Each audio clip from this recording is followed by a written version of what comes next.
You never think it's going to be your town that gets swallowed by the ocean. That was my thought as I watched the news reports.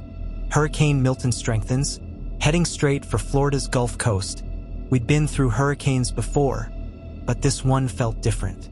The way they talked about it, the way it moved like it was alive.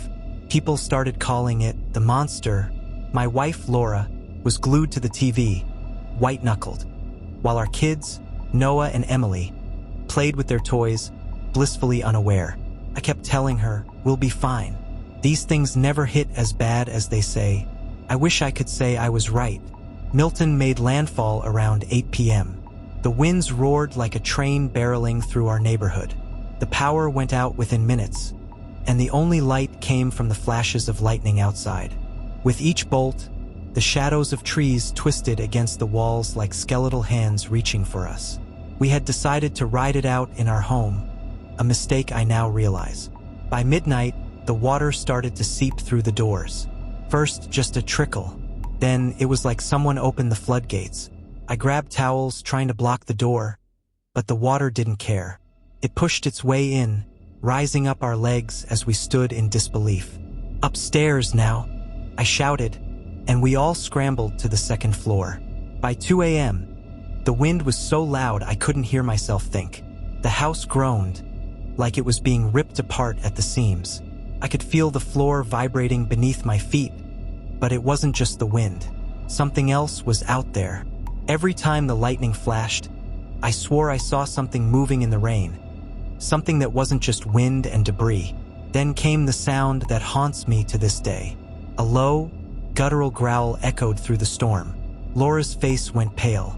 She heard it too. It didn't sound like any animal I'd ever heard, but it was close, somewhere right outside.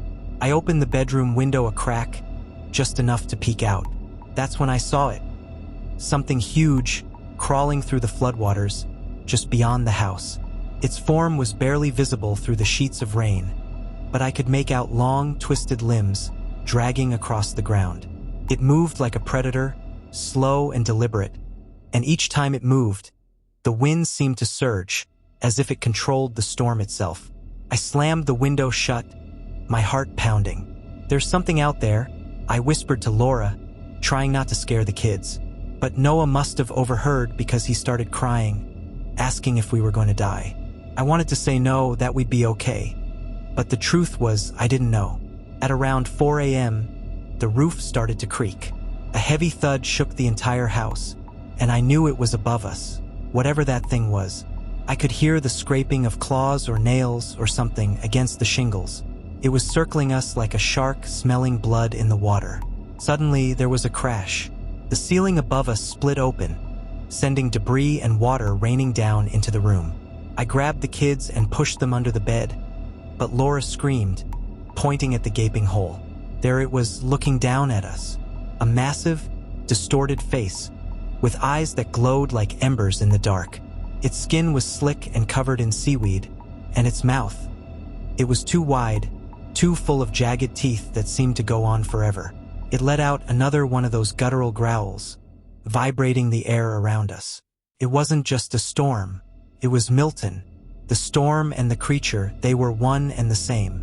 I froze, every instinct telling me to run, but there was nowhere to go.